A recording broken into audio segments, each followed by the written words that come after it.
Hey everyone, and welcome to Death Star Radio. I'm Lorenzino Estrada, joined by my co-pilot Chris. Chris, how are you doing? Good. How you doing, Zeno? I'm doing good. We had a pretty big weekend with D23. We got all the Star Wars news a fan could dream of, really. And we're going to talk about probably the most anticipated Star Wars project as of right now, which comes out in December. It is The Rise of Skywalker. We got a new poster for it, and most of all, we got the new trailer. So, Chris, what were your thoughts on the trailer right off the bat? Well, first of all, they announced that they released a trailer. I believe it was on Saturday that they were showing the trailer to everyone, Friday or Saturday. Which obviously, as somebody who wasn't there, you're sitting there going, "Oh, they better release this thing." You start hearing rumors that they showed Rey with a red lightsaber. You're like, "Oh, is it Kylo's lightsaber? Is it blah blah?" You never know. So when I first saw it, I'm not even gonna lie. I woke up in the morning and I saw a tweet sent by you to me. It was like 8 a.m. Before I even stood up that morning, I watched that trailer about 7 times. I was so excited, and I don't know how else to say it. It was really really awesome. Those were my initial thoughts. Obviously, we'll get into more of it, but man, it was crazy.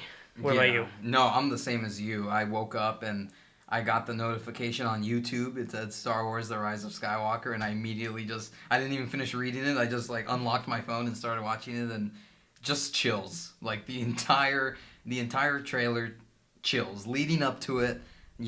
Showing the history of Star Wars and then going into the new stuff, which is essentially what we want, right? We want what we're gonna see in December, and my jaw was just dropped the entire time watching the trailer. I was just shocked, and it just made me so excited. I mean, the hype is already there, obviously, for me and you, but now I'm just even more excited for it. Me too. And to anybody who says Star Wars is dead, we have the trailer open right here in front of us, and it is still number one on the trending part of YouTube, and it has been over 24 hours. So Wow. let's cool down there, a little folks. It's got quite a few views and everything. So it's to those people who are saying it's dying.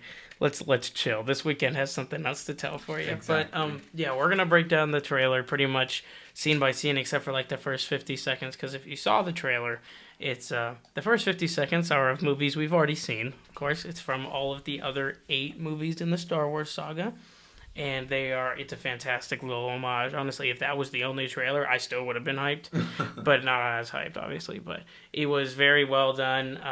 I really liked how it was almost like a little bit of an Endgame feel. I was talking to you, earlier when Endgame first came out, or the trailers were first coming out.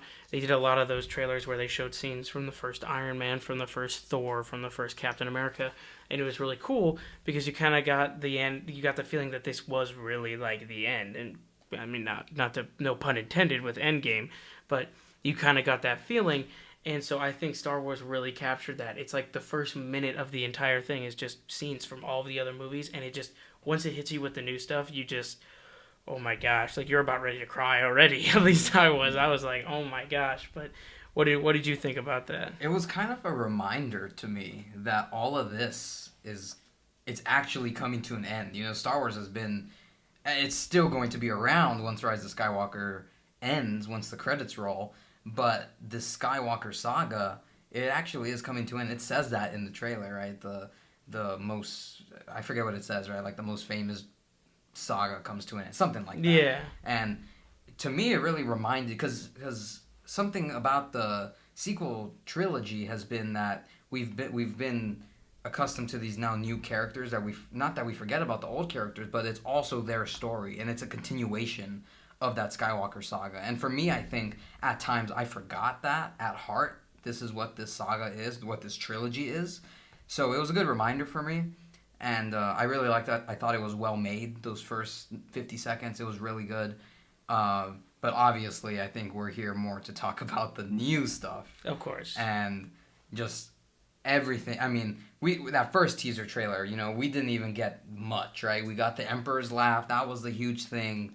And we saw maybe some new planets and things like that. Vanity Fair comes out with their magazine and that details Lando. it. Lando, everything, quotes from Anthony Daniels, and then we wait a little. It's silent from April until this past weekend, and then we get this, and I mean, I'm really impressed with it.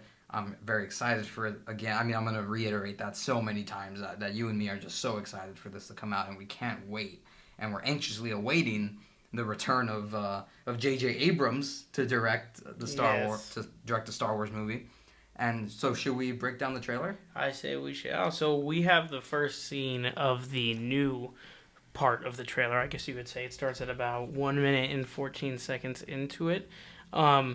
And we've got it open right here. I know, obviously, you guys can't see it, but we've got it open. And of course, follow us if you would like to. Yeah. So it's Finn, Rey, Poe, Chewie, and as far as we know, C-3PO. I mean, maybe R2 somewhere in there. You'd like to think he is, right? You know, because you don't like to see C-3PO on his own. And you get a little pinch of the Falcon there in the background behind a rock. And believe it or not, this is one of the first shots, I believe, of those three, which you would call the big three, together in this trilogy. Because if you remember at the end of Last Jedi, Poe met Rey at the very last, like the last scenes. So it's just unbelievable that it's taken this long for that to happen. And just, it's so unbelievably exciting. And I mean, that's my thoughts on it. They're wearing, it looks like Finn and Poe are in different kind of like obviously deserty style like attire. And I mean, Rey's almost in the same exact thing she's worn the entire trilogy. Yeah, Rey is wearing the same clothes, but every time it's different colors. Like on Jakku, it was brownish. In Last Jedi, she was wearing gray robes, and then now she's in white. I'm sure that is symbolism for something. Yeah, we get new get-ups for Oscar Isaac as Poe and John Boyega as Finn. I like Finn's look. He's got the Han Solo-esque pants going there with the boots, and Poe looks good. I'm really excited to see them work together, especially with Chewie too. I think it's going to be a really interesting dynamic, considering that this is the first time we're going to see them. Like what you said, it's crazy. And I remember watching The Last Jedi, and then when they met them, I was like, is that true? Is that really the first time that Poe and Rey met? And it is, and I think this sequel trilogy takes place in like 4 days, maybe even less, right? Yeah, The Force Awakens is like 3 days long, and then Last Jedi 24 hours. Something like that, and it takes place almost immediately after Force Awakens, so it's just unbelievable. And to add to that, this movie takes place a year after The Last Jedi. Perfect. Which is good. This is what we want. We want to see Rey grow in her abilities as a Jedi. And we also want to see Kylo Ren grow as well in the dark side. So I think this is going to be a good starting point for this movie. And we're going to see these characters. There's going to be some off-camera chemistry with these characters, I would assume, that they've gone and they've fought the First Order, or maybe they're still in hiding, things like that. But we're gonna know some things that have taken place over this year, and we're gonna be caught up with it, I think, by the time this movie starts, probably within the first 15 to 20 minutes of this movie. Yeah, they'll give us a little bit of a what's been going on kind of thing, a little bit like when they started Return of the Jedi and Luke had a green lightsaber. You're just like, whoa, like, you know what I mean? So like that, I love how they have that little time jump, especially since they literally had no time jump in between the other two. Yeah. So moving on to the next shot. Well, before we leave that, you don't want to? We are on the new planet. Yes, that's true. And it's not Tatooine, it's not Jakku, it's not any other desert planet that you know. It is Pisana, which is a new location. They filmed this in Jordan, actually, which you learned from the Vanity Fair article. So Pisana, new location. Believe it or not, if you needed another desert planet in Star Wars, they delivered it. Even if you didn't want it, you got it. Every planet other than like Coruscant, Endor, and Kashyyyk, and Felucia, everything else is just desert. Yep. It's just the way it is. But anyways, the next shot, they obviously come around the corner, and they just have an unbelievable amount of. Like, it just looks like a big party. It's massive. Yep. It's a massive party. It's absolutely huge. And, I mean, I don't even know what type of species live on this planet, what they possibly could be celebrating. Is it the end of the movie? Did they do something to make these people celebrate? Did they take the First Order out of their solar system and they're like, yay, like end of Return of the Jedi-esque, you know what I mean? We don't know. But all I can tell you right now is this thing is absolutely massive. And if the shot before this, going into this big party scene, is the correlating shot, it's literally just like that. They look confused almost. They come around the corner and they're examining it. Very true. You know, so that's the part of me that thinks it's not the end of the movie, but it's it looks like quite the jamboree. Yeah, I mean, this looks like potentially a planet that has not been touched by the Resistance, by the New Republic, the New Republic's gone now, but the Resistance or the First Order. It could just be an untouched planet and that they are not aware of what's going on around them. And all of a sudden the fight gets brought to them. That could be my inference from this. It looks like Mardi Gras going on over there. It's crazy. I mean, this could be the end of the movie, for all we know, but we shall see. And we go to the next shot, and it's General Leia Organa, who Carrie Fisher obviously passed away a couple years ago before they started filming The Rise of Skywalker, and J.J. Abrams has said that they are using footage, unused footage from The Force Awakens to tie her in to this movie, which is incredible. Yeah, see, I'm super excited to see how they do that, because I know it's obviously they've kind of had to base the story around what kind of dialogue were in those scenes. And I mean, if you look at it, the only planet I can think in The Force Awakens that this could be on was where Maz Kanata's cantina was, which I'm blanking on the planet name. And I think we both there. Takodana, there you go. So I was kind of curious on where they were going to fit this in to Force Awakens. But like I said, super excited to see what they do. She almost doesn't look like what she looked like in Force Awakens. I don't know what it is. She almost looks like she filmed for this movie. Really does. And I think it's going to be really exciting to see what they do there. I mean, it's just going to be a whirlwind of emotion anytime she's on the screen, because we know that she's not with us anymore. And just the fact, I think so much credit should be given. I mean, the movie's not out yet, but so much credit should be given to J.J. Abrams for being able to work with the footage that they had and to still tie her into the movie, because this was going to be her movie. And I'm sure it's still going to be Leia's movie, because for Force Awakens, it was Han's movie, right? And then in Last Jedi, it was Luke's movie. And then now it's going to be Leia's movie, in a sense. So I'm really interested to see how they're going to move with this going forward and see how they're actually going to implement this to the new story. So we go to our next shot. It says the story of a generation. And we see a lot of Resistance fighters come out of hyperspeed into the sky. We don't know the planet this is. We can see the sun in the background. It's a lot of when we see Y-wings, X-wings, B-wings. We see the ambassador ship, A-wings down there. So this is a pretty cool shot, them coming to battle. Yeah, so clearly it's got to be a battle, or if they're traveling somewhere, somebody told them where they were, because this isn't the Rebel fleet, or at least what we've seen in this trailer. No big fleet comes behind them. Granted, now that I think about it, and granted, I've only seen this trailer about 10 times, and I'm still thinking about stuff. I just realized that the main cruiser was the one that went through all of the ships in Last Jedi. And so maybe the Resistance has yet to get one. Yeah. And so their fleet is just a bunch of random put-together ships, and the ambassador ship, or Tantive 4 kind of looking thing, is kind of their main ship. Yeah, it could be their flagship. Exactly. So, I mean, that's something we'll have to look forward to. And there's really an assortment of ships. We got A-wings, X-wings, Y-wings, B-wings. It looks like we got that ship that Leia showed up on Takodana in Force Awakens. Yep. I mean, we've got a ton of ships out here, and that'll be fun to assuming if you've listened to our podcast before, we just finished reading Alphabet Squadron, or at least I did. That's what I was going to say. I was going to do shameless plug. Check out our review for Alphabet Squadron. Look at all this ragtag group of fighters coming together. Exactly, and it gives me that type of vibe. And after reading something like that, I'm actually really excited to see it. Yeah, kind of not a side note, but it would be so cool.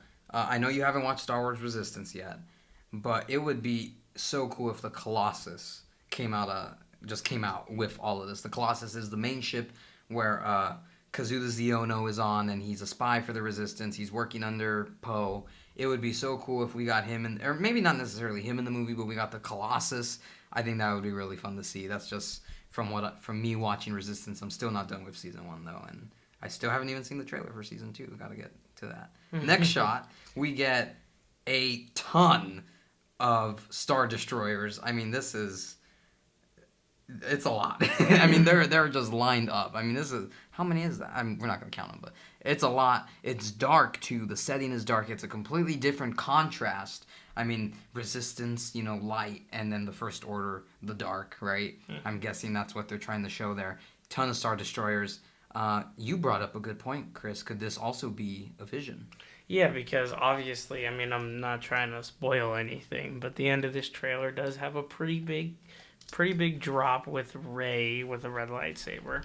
And these are all, if you look at them, if you compare to what the First Order ships looked like in the last 2 movies, and you look at these are clearly Imperial Star Destroyers. Clearly. Like, I don't see any difference unless you're seeing something that I'm not.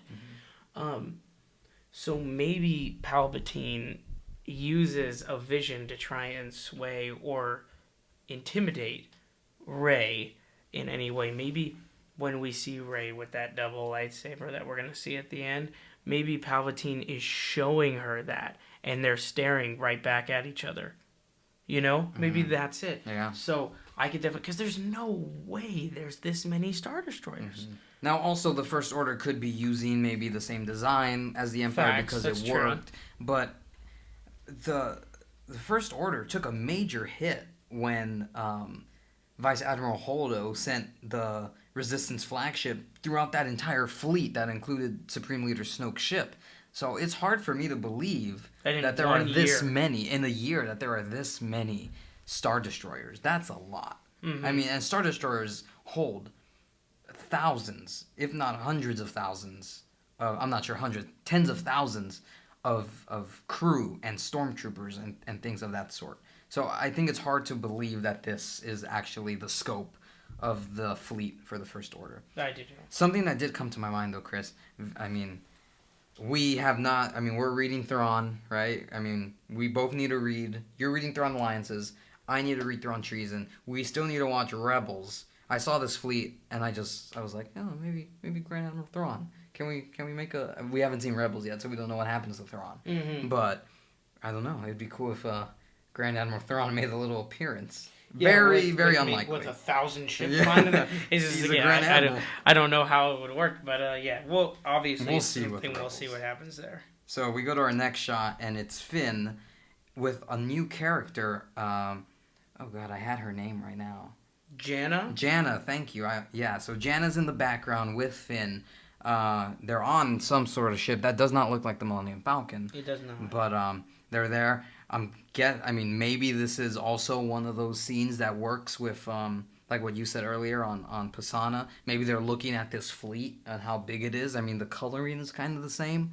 But so we see Finn and we see Janna as well. New character. Is this a romantic relationship? I hope not. I mean, Finn has been with every single rumor you could imagine. It's true. Rose, Rey. There's even been Finn and Poe connections there, right? I mean, that bromance is spicing up for sure.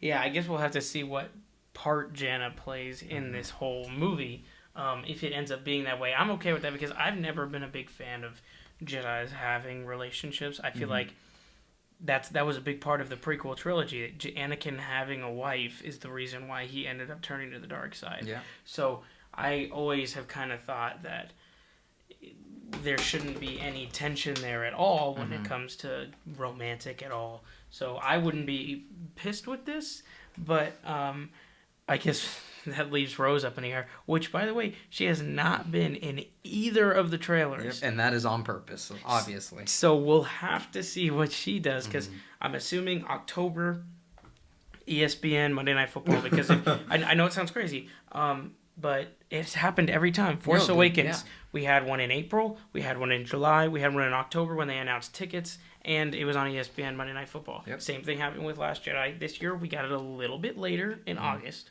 So, but I still think it's going to happen in October. Yeah. Maybe we'll get her in that. I don't know. I'm sure She's will. clearly in the movie. Yes. There's interviews with her and everything. She's in the movie. We just don't know what she does.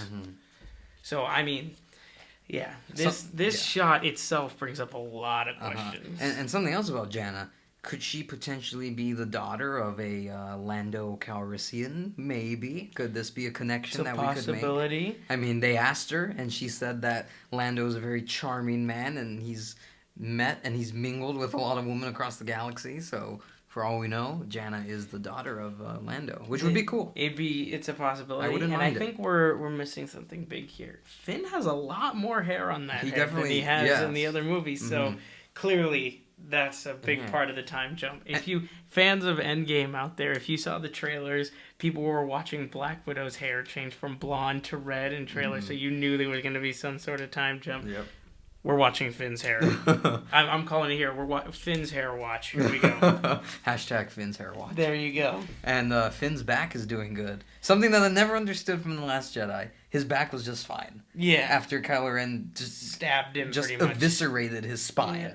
Need a little stitches in there. You would think that. I honestly thought, I'm getting off track here, but I honestly thought going into The Last Jedi, Finn was going to be like a cyborg, kind of. Like he was going to have like a metal thing up his spine, but I guess not. Okay, anyway. Yeah. To our next shot comes to an end, talking about the oh god. And then we transition to the best shot in this trailer, and that is an absolutely faded C-3PO.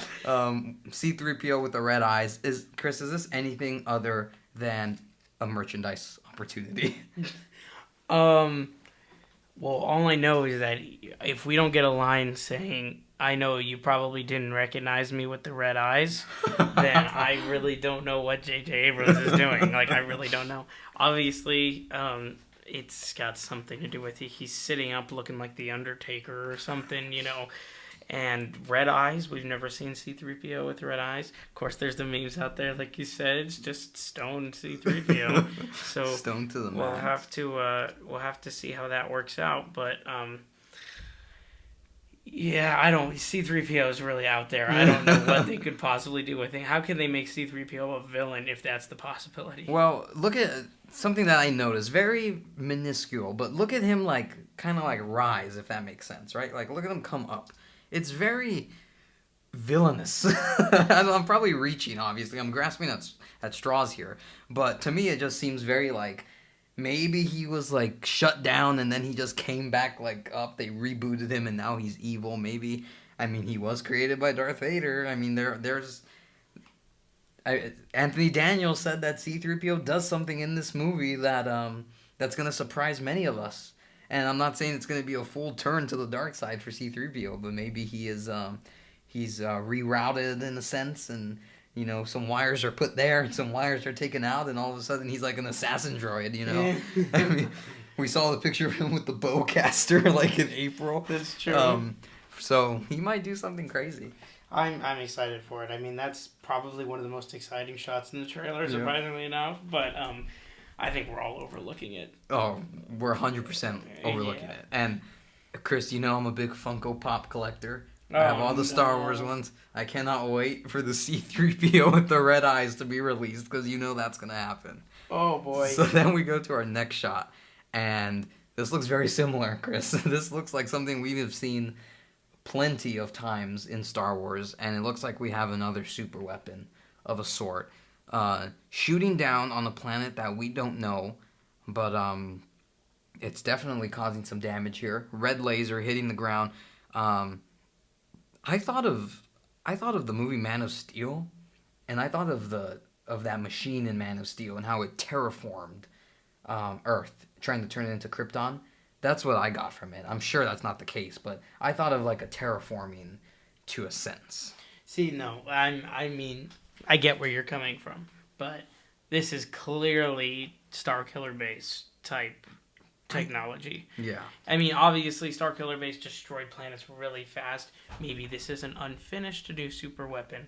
I'm keeping my fingers crossed that this movie is not Return of the Jedi, because Force Awakens was A New Hope. Yep. So I'm keeping my fingers crossed there. Maybe this is a flashback. Maybe Kylo Ren is flashing back to all the planets that they've destroyed with Starkiller Base, and he's feeling guilty, which leads him to the light side, and Rey turns to the dark side, which is another theory we'll talk about later that I really like. But yeah, I don't really know what this shot means. Maybe this is a ship. That was another thought of mine that maybe this is just a Star Destroyer with a extremely large cannon. I mean, we saw the Dreadnought, right? The Dreadnought had a huge cannon on it, and it was going to destroy. I mean, that's got to be what this is, right? It's got to be that. Now that I'm thinking about it, and it kind of clicked for me right here, it's got to be like a Dreadnought, right? Like another one. I guess we'll have to see, because, I mean, the Dreadnought didn't have something like that. Very true, but it did destroy that resistance base. It's true. It completely desecrated it. I agree. So, like what you said, I'm hoping this is not Return of the Jedi, and hopefully that's just a flashback. Next scene, we get Rey. So this is a couple seconds long. Rey flinging her lightsaber, and it comes back to her. She catches it, and also in that shot, we see a bit of a training droid dodging the lightsaber, and the lightsaber goes straight through a tree. You sure that thing dodged it? It looks like it did. It almost looks like it raises didn't. at the end.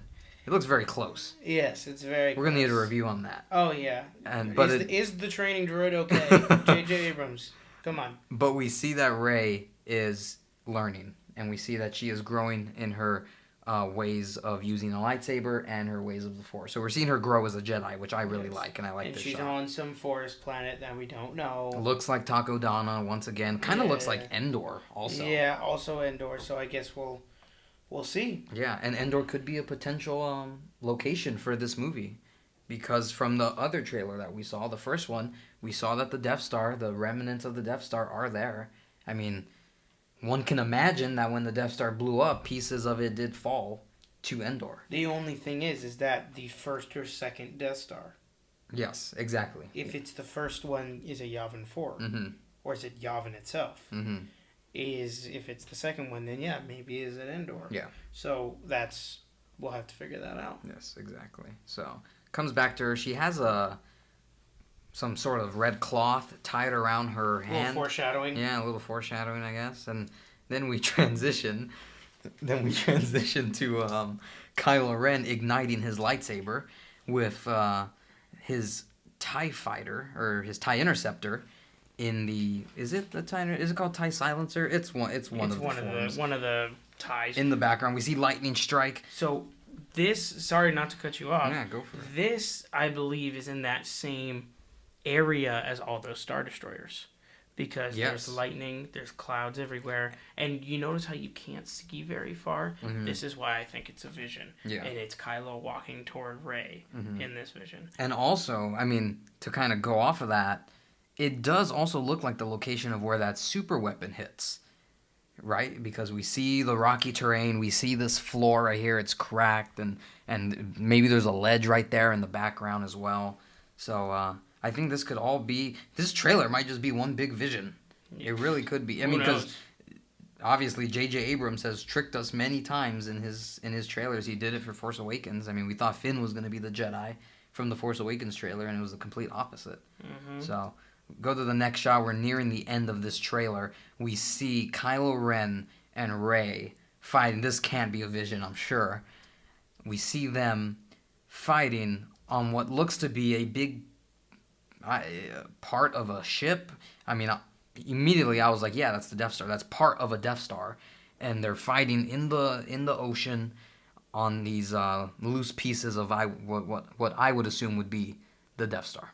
Yeah, no, I agree. And obviously, if you've been on the internet and you're a Star Wars fan, you've clearly seen that this is very reminiscent of the fight on Mustafar between Anakin and Obi-Wan, which I wouldn't be surprised if we see a lot of callbacks to almost every single movie. Mm-hmm, and if they kind of have a little bit of this is somewhat of a parallel. Instead of lava, it's water. Yeah. And so that's kind of fun, considering that the lava was Anakin's turn to the dark side. Maybe this water is more of a positive vibe, I'm not sure where they're going to go with that. But, this looks really exciting. Yeah, and they're going at it. I'm not sure, but if you were to ask me, this has got to be the climax of the movie. Mm-hmm. Got to be. It's really exciting. Yeah, they're really going at it. You can tell Rey is much more comfortable with the lightsaber which we haven't even talked about this. She clearly put the lightsaber back together after it broke. Mm-hmm. So she clearly has the pieces of the lightsaber. So it's back together. Kylo's is still unfinished. You can tell kind of by the way it crackles. Yep. And Yeah, no, we have not seen him with a mask. Yeah, and I mean that was a big thing in the previous trailer. We saw the mask getting put back together, and we still have not seen it yet. Yeah, no mask there. Um, we Yeah. can kind of see maybe the big circle of the Death Star in the Yeah, background we here do of the see that, water. yeah. We see maybe one of the turrets back there, one of the towers. Yeah, off so to the left. it's got to be pieces of the Death Star, if anything. Mm-hmm. I mean, I don't see this being anything else. Yeah, and Maybe it's a piece of their new super weapon. Also a possibility. Hopefully not, though. Yeah, me too. And then from what we saw in the previous trailer, the one that was released for Star Wars Celebration, we see the group of three alongside with. So we see Rey, Poe, Finn, Chewbacca, BB-8, Dio, the new droid, and we see them on the shore overlooking what I think is this big circular thing in the background, and then that's when we hear the Emperor's laugh and all that. So this has to be, 5-10 minutes later, right, from that moment. So, oh man, this is gonna be so intense. And also, Daisy Ridley said that the lightsaber fighting that we're gonna see, and remember, we did not see any lightsaber on lightsaber fighting in Last Jedi. That's something that we were missing. But for the Rise of Skywalker, it's going to be more intense.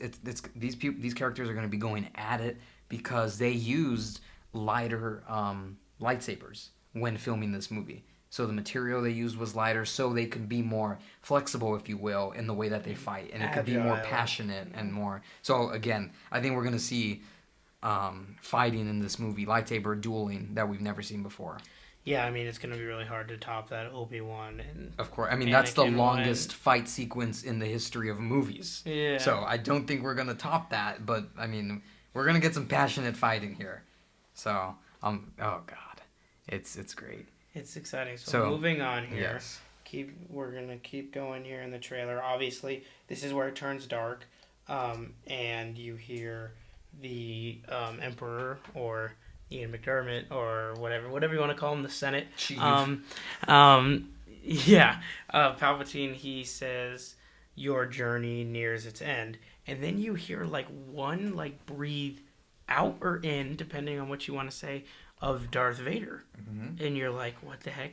And then it gets to that really creepy shot where it pans left and Rey's got the double-sided foldable lightsaber with the hood on.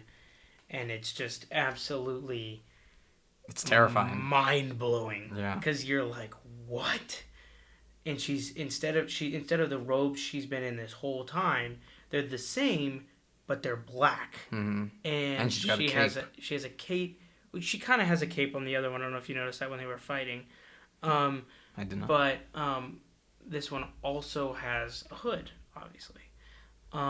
You can't really tell where she is. We got little rock formations maybe behind her. It looks like she's got a ring, like she's wearing a ring on one of her hands. Something like that. But yeah, this is what I think is a vision. It's got to be. But breaking down that theory I was talking about earlier, what if this Star Wars movie is Kylo turning to the light side and Rey turning to the dark side? I would be all in. I want to put all my money into that. I want that to happen as well. But I think the reality of it is, if that was going to happen, we wouldn't be seeing this right now in this trailer. True. There's no way J.J. Abrams would put this in a trailer knowing that is going to be the outcome of the movie. So I think that's a sad reality for us. But that would have been very cool to see Kylo turn to the light and Rey to the dark. Yeah, I mean, this is going to be something. It also looks like she's... I mean, no, never mind. That's not true. This lightsaber crackles, too. You can see these, red flurries. It's just like Kylo's. It's just like Kylo's lightsaber. It crackles as well, the double-bladed lightsaber, which we have seen in Rebels, which I've seen from screenshots. So we've seen that exact lightsaber in Rebels. So, yeah, and that's the end. I mean, the score in this trailer is absolutely amazing. John Williams, once again, is being amazing, and he has put it all together. And at the end, when it goes black, when you see the Rise of Skywalker, we hear Rey's theme, which obviously has to be this, along with Leia's story. This has to be Rey's story as well. I mean, also it's right. It's everyone's story, but I think we see from the end of that trailer that I think it's going to be very focused on Rey, and for all we know, throughout this movie, we will see Rey struggling with the pull to the dark as well. And I think that's going to be a really cool aspect of it. Something that was explored very slightly in The Last Jedi with the Force connection between Rey and Kylo Ren. And that makes me bring something up, Chris, and I want to talk about it. Someone asked J.J. Abrams, how would you describe the relationship between Rey and Kylo Ren? And he said desperate. I think that's big, right? That's got to be like a big thing, right? Because Rey is this person, like, trying to find a, I don't want to say a father, I mean, essentially a father figure, family, right? Someone, like you said, someone who believes in her, right? And Kylo is just being ripped apart. I mean, his lightsaber, I think, is symbolism for him, right? His lightsaber is unstable. It crackles, right? I mean, Kylo Ren is the same way. He's been pulled to the light. He's been pulled to the dark. He's split in two, basically, at this. I mean, for all we know, maybe he's not, because with the way The Last Jedi ended, maybe he is fully devoted to the dark side now. I don't believe that yet, though. I think he's still a very conflicted character. He's a very deep character as well. But I really want to know what he means when he says desperate. Their relationship is desperate. Yeah. It's just, desperate is a good way to put it. Like you said, you already said what I told you before, is she's desperate to find someone that believes in her. Granted, Finn believes in her and everything, but like, she loved having that parental figure in Leia, in Han.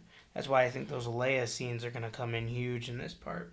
And maybe she finds that connection with Palpatine. And we'll have to see, you know, if there's anything at the end of each of these trilogies, the main character has had to choose between the light and the dark. Mm-hmm. And we've had Anakin choose the dark, and we've had Luke choose the light. Yep. So we're just going to have to see which side Rey chooses. And like you said, I agree with this scene being the red lightsaber. J.J. Abrams wouldn't have put it in here if that was his main goal. Mm-hmm. Unless it is his main goal and he just wanted to drive us all insane. Which is possible. Very possible. But I think it looks great. There's so many theories out there now. Yeah. We just have to wait for that next trailer now because we really have no clue. No clue. I hope no actor, no actress gives us a clue because I don't want to have a clue. We want to be in the dark when we go to this movie. Yeah, not the dark side, but the dark. But well, speak for yourself. But yes, we do want to be kind of just out of it. I've even questioned even watching the next trailer. But I think That's I'm huge. going to. I think I'm going to. There's no way I can. I'd be too excited. You're going to be tempted. So Easy. it's just, I guess we'll see what happens here. Yeah. Allow me to provide a theory very quickly. Please. I think we're still trying to figure out who's Rey, who the parents are for Rey, right? Something that, again, another plot point that we have to somehow hit throughout this movie. I think Palpatine. I don't think Palpatine is Rey's father or anything like that. I think, and this goes back to an episode of the Clone Wars, the one where Cad Bane takes the Force-sensitive babies and he puts them on Mustafar, and Anakin and Ahsoka save them. I don't know if you remember that episode. Mm-hmm. I think it has something to do with that. Not like I'm not making a direct connection between that episode and my theory, but I think from this trailer, from this trailer. And also from just this connection, right, between Palpatine being in this trailer, right? We've seen him in the past two trailers. And something from, I believe it was The Force Awakens, Rey's vision, when she says, "No, come back," as a little girl. And she looks up and she sees the ship, flying up, and it disappears, and all of a sudden you see the red light from Starkiller Base, or what we would assume was Starkiller Base. I think Palpatine found that Rey was a Force-sensitive child, took her from her parents, and put her on Jakku with the hope that she would turn to the dark side. Or maybe she would get to the point in her training and get to the climax of her life and the movie, and she would have to be the one to decide. Or that the Emperor would come in some way, whether it be through, a a ghost, or maybe his soul is in some some object. That's something that we've kind of heard about with the Sith, right? Because we know the Jedi can appear in Force ghosts, but the Sith can't. So they can store themselves, in a sense, in an object, right? So maybe that's Darth Vader's helmet. Maybe that's just the Death Star in general, like the remains of the Death Star. But I think the Emperor put her there intentionally, and I think that could have been something from maybe a plan, like kind of like Operation Cinder. Not part of Operation Cinder, but another one of those plans for the Emperor. I think that he put her there, and that eventually he was going to come back and he was going to try to fully push her to the dark side. It's an interesting theory. Thank you. That's actually that's really good. But the only problem I have with that is the time in between Return of the Jedi and Force Awakens. Yeah. Because who's executing that? And would Palpatine already be dead? Yeah. By the time she was born. My thing for that is that Palpatine has those. I mean, we saw from Battlefront 2 from the gameplay. He planned this out. I mean, the reason behind the First Order is Palpatine.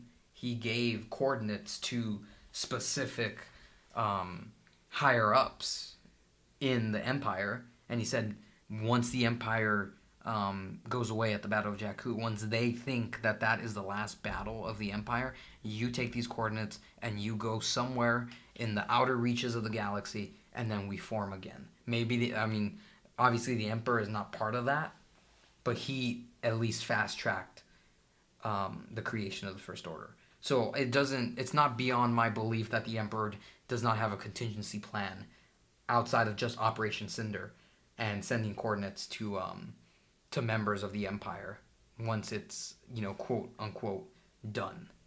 So I think maybe this could be a plan that Palpatine had envisioned and someone else just executed it, whoever that may be in the First Order. Maybe that could be someone like Legion General Pride, who's a new character played by Richard E. Grant. We haven't seen him in any of the trailers yet. I mean, that's me just reaching at this point, but I think that's my theory. That's all I'm gonna say.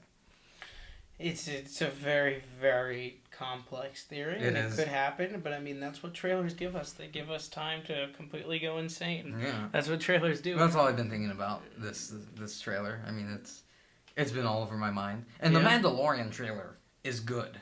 That is a good trailer. But this just superseded it. Oh my goodness. I mean, I'm excited for The Mandalorian, but come on. Yeah, exactly. That's why it superseded it. Because it's just unbelievable.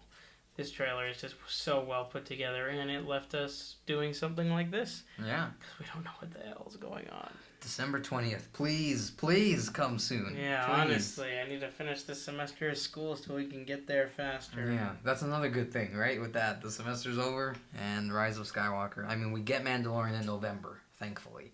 So we can look forward to that until Rise of Skywalker comes out. So I agree. I think we're done breaking down this trailer. I think we're good. We spent a nice little chunk of change. Yeah. So we did some time on here, and it was a lot to break down. It really was. Yeah, that was fun. It was. And this trailer's great. If you haven't seen it, which I'm sure you have if you're listening, but if you haven't seen it, go watch it. It's well put together, and it leaves a lot of questions, like any good trailer would. So, yeah. So, Chris, what are you watching? What are you reading? What's going on? Yeah, so just to wrap it up, because we have our little segments, with the what are we watching, what are we reading. I'm currently reading Thrawn Alliances, and I'm reading the Stephen King novel 11/22/63, and both are fantastic. This trailer may have slowed me down, because now all I want to do is something with Star Wars, and I get Thrawn Alliances as Star Wars, but let's be honest, it just makes me want to watch every other movie ever made. Yep. So I'll admit this trailer seems to have slowed me down, but we're pushing on. What about you? What am I watching right now? Well, we watched Rogue One the other day together, so that was good. Finished reading Catalyst, so I'm reading right now Before the Awakening, which is a book by Greg Rucka. And it's just it's a bit of a prequel to The Force Awakens. We got 3 short stories about Finn, Poe, and Rey, and what they're doing before they get dragged into this war with the Resistance and the First Order. So barely started it though, I have plenty of book. Actually, yeah, I have plenty of books on dock after this though. I got Master and Apprentice. I got what else do I have? Master and Apprentice, Bloodline, both Claudia Gray books. Really excited for them. She's my favorite Star Wars author as of right now. And Black Spire as well, which actually came out today, Chris. So I've got all those books ready to read after I finish Before the Awakening. What am I watching? I'm not really watching anything. I'll just say Resistance. I'm still trying to finish season 1 of that. So, yeah. Yeah, I guess I could say I'm watching Clone Wars right now. You're letting me borrow. I also am watching Clone Wars. I mean, I've seen all of Clone Wars. When I was a kid, I watched every single episode, but just giving a little bit of a refresher for when season 7 comes out in February. Yes, me as well. I've seen them all, and like what you said, just trying to kind of not get back into it because I can always watch Clone Wars, but just kind of understand what's going on in that era. You know, you get so caught up in the era that we're in right now that it's good to go back and watch those. They're good episodes. I mean, it's a kid's show, but man, it is so good. Clone Wars is just well made. Unbelievable. Yeah. All right. Is that it? I think we're good. All right. Well, check out our next episode, and we're going to be talking. I mean, D23. It was not just Rise of Skywalker. We got Mandalorian. We got Clone Wars. We got Cassian. The biggest drop of the weekend, other than this one, which is Ewan McGregor coming back as Obi-Wan Kenobi. And we're gonna talk about all of that in another episode because if we put both of those together, man, we'd be pushing an hour 45 probably. Probably. So we're gonna end this one here. Rise of Skywalker D23. Go check out the trailer and continue to watch Death Star Radio wherever you get your podcast. I am Lorenzino Estrada. And I'm Christopher Halley. We thank you for watching. And may the Force be with you.